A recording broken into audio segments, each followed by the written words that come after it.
If you've been keeping up with Sonic on their official socials, you'll know that they are currently celebrating each era of Sonic's history, going from present day to the 2010s to the 2000s and currently with the 90s. And a lot of fans, myself included, felt very excited and nostalgic when the switch to the 2000s happened. For the profile pic, they used the render from Sonic Advance, and it just looks beautiful. Really expresses that cool attitude Sonic was known for in the 2000s. And this made me remember and appreciate the Sonic Advance games, a trilogy of handheld Sonic games for the Game Boy Advance developed by Sonic Team and DIMS that still haven't left their original hardware. And this is kinda insane to me, since these games were in my opinion pretty good in terms of quality, replayability, and overall enjoyment. Except for the god-awful special stages, my god, what were they thinking? These games also had a bigger impact on Sonic content than you might think, leading to great projects that influenced a lot of fans in different ways.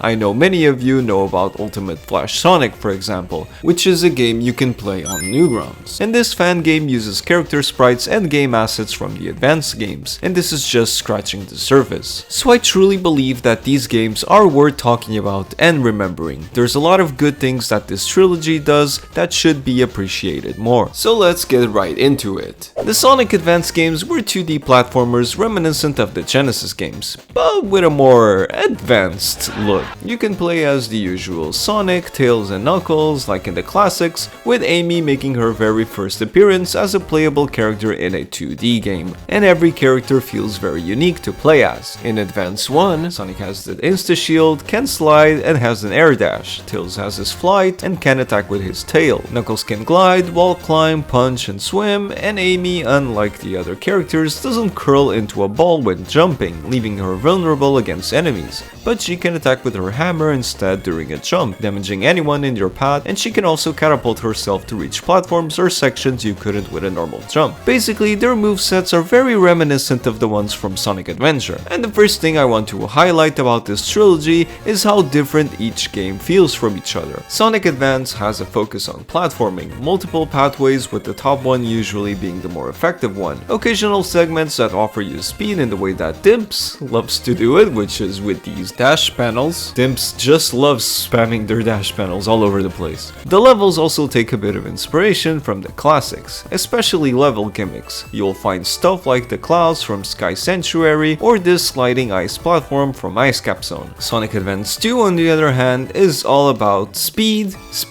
and more speed. It introduces the boost mode into the mix, portrayed by these after images behind Sonic or any other character in the game, and rewards you if you keep it as long as you can. So if you're a fan of blasting through levels as fast as you can with little focus on platforming, Advance 2 is the game for you. I do personally feel like the levels all feel a bit similar to each other. If you do a run of Leaf Forest and then Hot Crater, you might feel like there wasn't really that noticeable of a change in level design. But newcomer to the series, debuting in Sonic Advance 2, is Cream the Rabbit, alongside her Chow Cheese, aka the ender of timelines and dreams. And if you're confused about that statement, it's a pretty known joke that Cream destroys everything the game throws at you. Seriously, just look at this.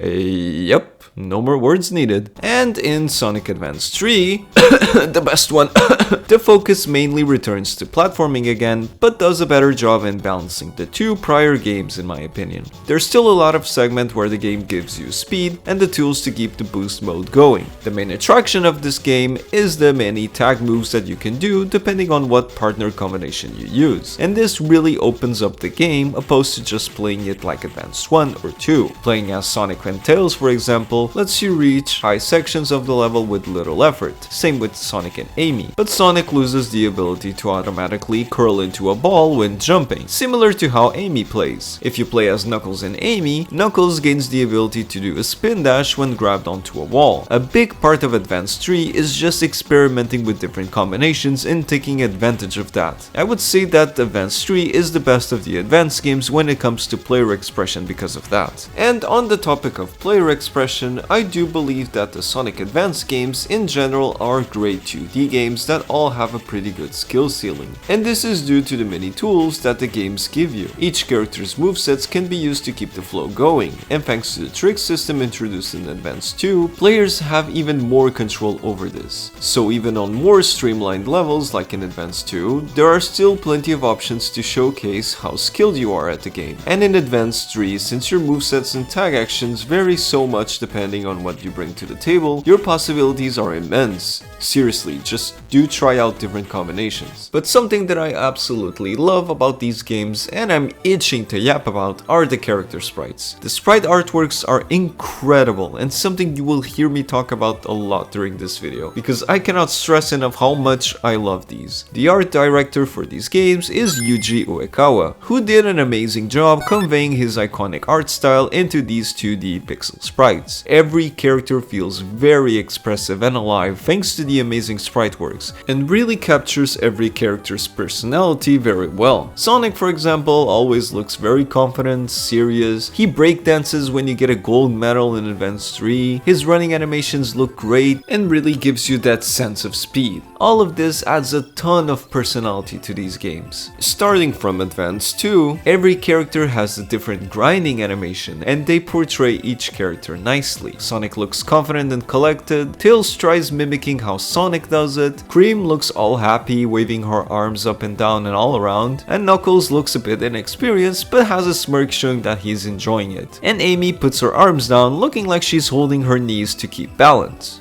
If you play as Knuckles and bring Amy along, their idle animations are very basic and standard. But if you play as Sonic and Amy, Amy will be infatuated with Sonic and very curious about him in the idle animations. And it's these little details that add up so much personality to these games and really makes them stand out. And now everyone knows that the Sonic games always deliver when it comes to banger music, except for, you know, that thing.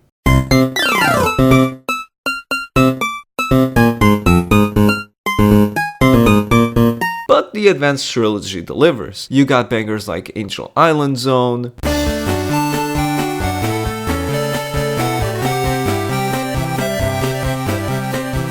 Hot Crater,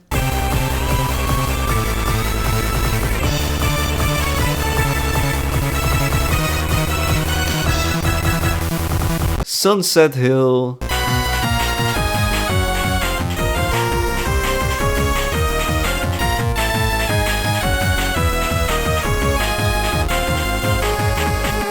and many more. The stories of these games are pretty basic, nothing too out of the box. I mean, the plot of Sonic Advance is literally Eggman bad, Sonic good, good stops bad. In Advance 2 it starts to get a bit more interesting. Like I mentioned, Cream gets introduced and is rescued by Sonic from Eggman's hands in the first boss of the game. And turns out she is on a mission to rescue her mother, Vanilla the Rabbit, from Eggman. And if you suffer enough to get all of the Chaos Emeralds in this game, you get one of my personal favorite Supersonic moments. Vanilla gets kidnapped by Eggman and everyone is looking frustrated with being too late. Cream starts to cry and Sonic doesn't let it slide. He goes super, gives Cream a thumbs up, a smile, and blasts off. And after a final fight with Eggman, Sonic retrieves a capsule holding Vanilla and other animals inside, and as they're both falling towards the earth, the capsule breaks itself and Sonic loses his super state. He tries his best to reach for Vanilla to grab her hand, and after a bit of back and forth, our blue hero holds her hand and takes her to safety. Everyone cheers, Cream reunites with her mother, and Sonic dashes off for a new adventure. Cinema! And before I mention Advance 3, I do have to give a quick mention to Sonic Battle, which is also a game for the Game Boy Advance. While I'm personally not much of a fan of this game, I do appreciate Emerald as a character alongside with his story arc, and Sonic Advance 3 is actually a narrative sequel to Sonic Battle. Eggman has managed to get the Chaos Emeralds and shatter Sonic's world into various dimensions using Chaos Control. He also builds a new robot named Gemerald using parts from Emerald after he decided to end it all in the end of Sonic Battle. You fight against Gemerald various times during your playthrough, with him getting stronger each time, until your final fight against him in Emerald Altar, which uses a remix of Holy Summit from Sonic Battle. Just take a listen.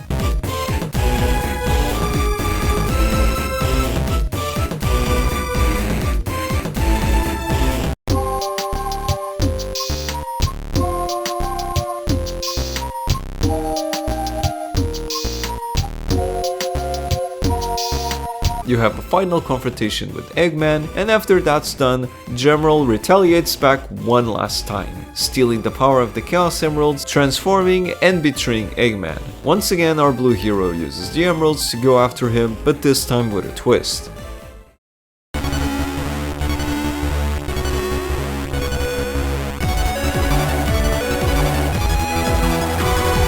The extra boss in this game actually has you team up with Eggman, and you have to use your tag move to be able to damage Gemerald. The team that plays for this fight, called Non-Aggression, sick name by the way, also uses a motif from a song in Sonic Battle, which is Emerald's theme.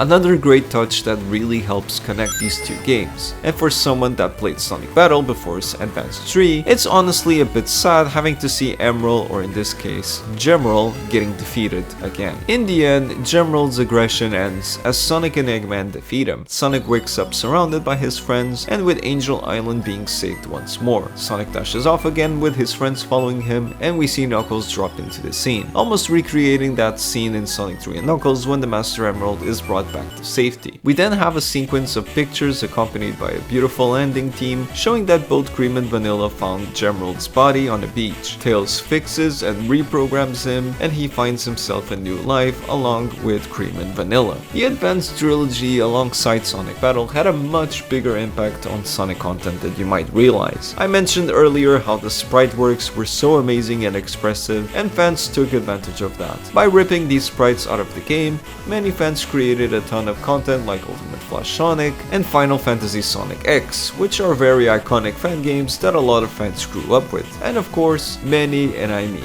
many, amazing sprite battles were created thanks to this. I used to watch a lot of these as a kid, and seeing creators like Monkey Boy creating these insane sprites to this day does bring me back to those good times. All of this is also a big reason as to why these games need to be remembered, because their impact reached outside of the games and gave life to many amazing projects that impacted many fans. One of my biggest wishes for Sonic's 35th anniversary was a new collection containing all of the advanced games with Sonic Battle included as well. Add some features like widescreen support, achievements, extra content to do like challenges, do something about the special stages, and I believe this would be an amazing collection to celebrate this era of games. But what about you?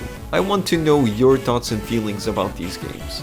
Do you like them or not? Tell me in the comments below. Hope you guys enjoyed this video. Leave a like if you did. And as always, if you subscribe, you will receive half of the Sonic Advanced Trilogy for free. Shout out to KCKM1 for the YouTube member. See you later, guys.